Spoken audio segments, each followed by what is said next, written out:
Because we all understand attack. We all understand attack. I don't think there's nobody in here that has not had an experience with the enemy attacking them at some point in their life. So we understand attack. So she was being attacked through Peninnah by the enemy. So in that, understand that she chose to make a stand. Hannah. She was hurt. Because the scripture doesn't say, but this went on for years. See, there's a lot of time passed between the verses I done read already. It's a lot of time passed. So this went on for years. You gotta understand the enemy she been after and talking about it and all kind of stuff and jugging at her for years. But Hannah decided one day that she wasn't gonna take it like that. Hey, come on. So just like we do. Point number one, she allowed the attack to motivate her. Yes. So she began motivation. See, motivation in her is in verse number 2. Hold on a second. Verse number, we're going to see her motivation in just a second. She began to be motivated. Motivation is connected to her purpose. Is connected to her purpose, because you got to understand that she began to, all the time that she antagonizing her, Hannah begins to have a mindset to think, if I don't hurry up and have a son, I'm not going to have no inheritance. Yeah. See, in that day and time, if you didn't have a son, a male to cater on to receive the inheritance of the lineage that comes down from the husband or the father to the child, then the women was left as prostitutes. They had to prostitute or become vagabonds. They had to do whatever they could do to make it. You understand what I'm saying? So in that day and time, they wanted to have a son. You got to understand that when you're a woman back in this time, your sole purpose, the first thing to do was to get married and have a son. That was your purpose to start out. Outright. You wanted to hurry up and have a son. Because honestly, just thinking about the text, not this text, but just thinking over there with Naomi and Ruth and all of them. See, they didn't have no kids. So when the husband and the sons died and got killed off, that was it. So then they was left going back to their homeland. Ruth said she was going back. The other one said she was going back. And then Ruth said, no, I want to go with Naomi. I want to go with her. I want to go with her. I'm not going to go back. I'm going to go with her. I'm going to stick with her. You still my mother-in-law. That's what she said. You still my mother. Really, she didn't look at her like a mother-in-law no more. She looked at her like a mother. She really became a mother then. So she decided to go on. But understand, because everybody had dad off. And see, they always say, well, I ain't got nothing for you. I'm too old to have some more kids. I can't have no more sons for you. I ain't got no more. So anyway, I want to take that point to explain to you that that was the purpose. That's their purpose. So she became motivated to do just that. And let's read on down to verse number, I think I already read verse number 6, about her womb. Her womb being shut up. We understand God would shut up her womb in verse number 6. But understanding that she got a determination about Hannah. She began to understand the enemy attacked. Then she decided to make a stand. So she allowed that what the enemy was given to her, that she was going to become, it was going to motivate her. And then she took the motivation, and then she got a determination spirit. She was determined that it wasn't going to end like this for me.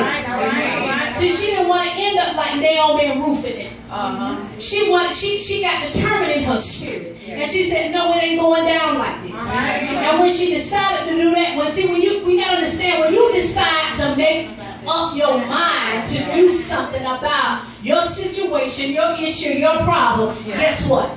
Things are beginning to change. Because things begin to change for Hannah. Now in that, look at what Hannah did. Hannah started to prepare herself. Point number 3, preparation. Hannah went from motivation determination. Now she's at preparation. How did she begin to prepare herself? She prepared herself for the battle that had already been attacking her. Preparation comes through prayer. She began to pray. Let's look at verse number 7. It said, and as she did so yearly by year, when she went up to the house of the Lord, so she provoked her. Therefore she wept and did not eat. Right there, she at the house of God. How many of y'all know the enemy come to church? Panama at the church with her, provoking her in the church. She jumping at her in the church. While the service going on. Hannah in there trying to pray. Come on, she in there trying to pray, and here we go. You know how the enemy do. See, I'm an application kind of person. So I'm going to tell you how I do. At my house, we have to take it, we have to break it down, and we have to apply it to our life, or how it really is today. So you in church, you worshiping, you just worshiping. Here come that thought. Woof. You go by that way. Here you come back again. Woof. You trying to worship. Oh God. You trying to worship. You trying to dig in. You closing your eyes. You waving your hand. You start stomping your feet. You clapping your hands. You trying to. Here come that thought. Trying to keep you from worship. She in the church, jigging at her. She in the church, still being an adversary. Allowing the adversary to use her while she's in the church. We deal with it. We deal with it every day. But how many of us know that Hannah persevered?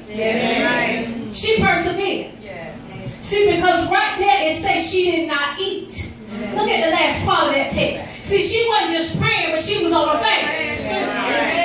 See, at my house, I tell y'all how I say at home. I teach the ladies at our house, you know, we don't go to McDonald's and get a combo. We don't get the combo. We don't drive up and say, can I have the fries and the burger, and don't get the drink. All right. It's called the combo package. The combo package at Impact is prayer, fasting, and read your word. It's the combo package.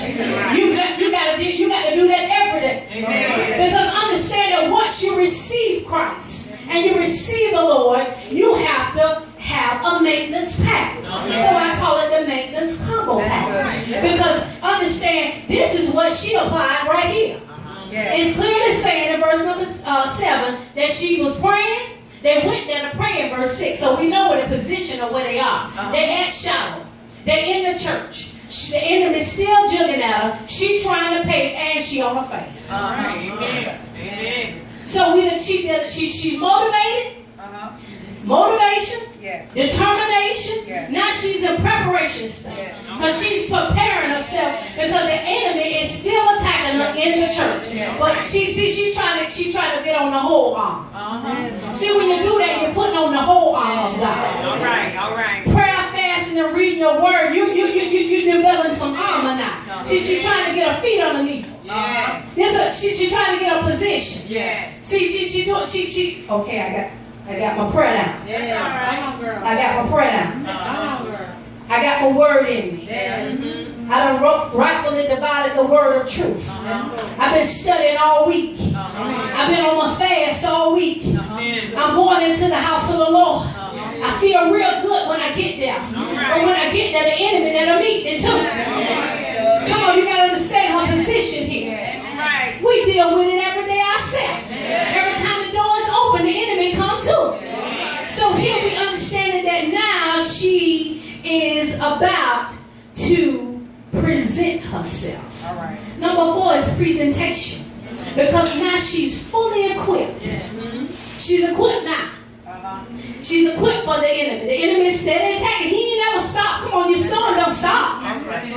It don't stop. It still be going on. And we still be trying to get our feet underneath us. I'm just going to tell you the truth. Y'all know how we do. We get a little slack sometimes. Some weeks we don't pray like we should. Some weeks we don't fast like we should. Pastor called us to fast for so many days a week that the church should fast. You done dropped off. You ain't did but one this week. Y'all ain't going to look at y'all. I ain't going to for 2 weeks, y'all. I've been on this one for 2 weeks. But I want you to understand. Apply this word. Apply what we're sharing here today. Each one of us got something to impart into you today. Apply this word today. Look at your neighbor and tell your neighbor, we still dealing with purpose. And my purpose connected to my destiny.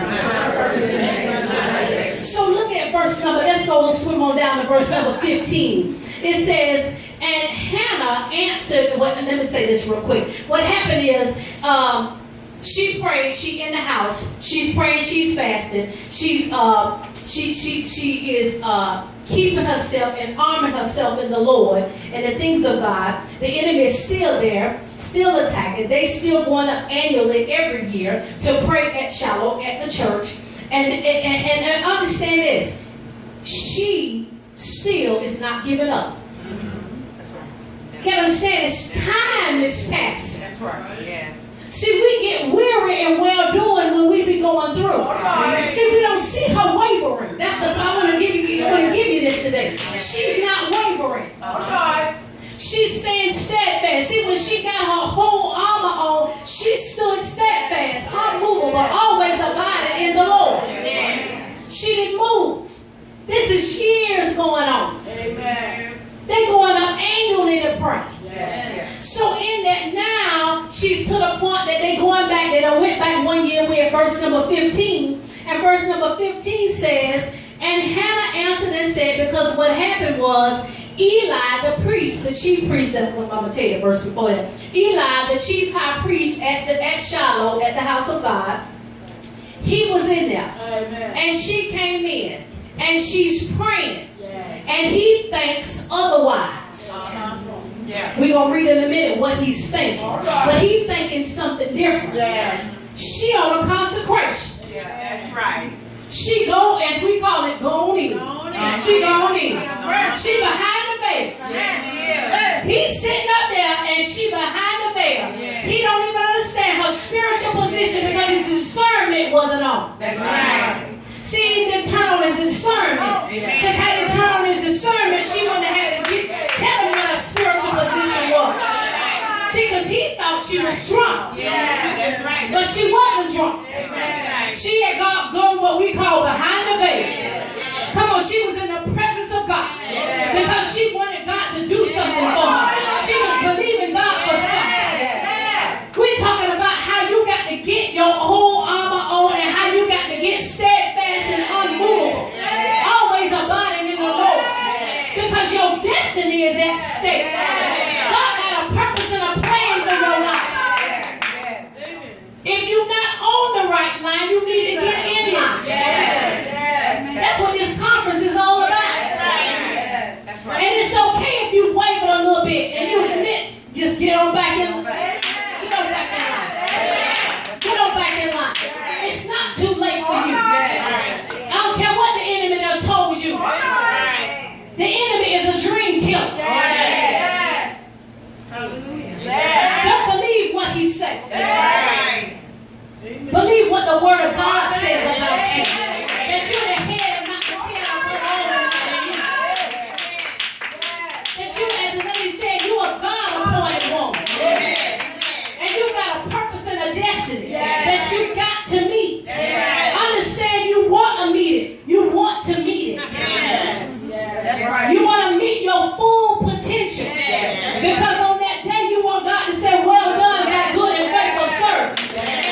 Because if you don't, and you ain't do everything you could do, I don't know about y'all, I'm going to talk about me. This is what I do. Y'all might want to take the nugget and apply it. But I say every week, God, do me like Jonah. I need to make a 3-day journey in 1 day. Because I might have missed. It's something I should have done that I didn't do last week. It's something I should have done last month that I didn't do.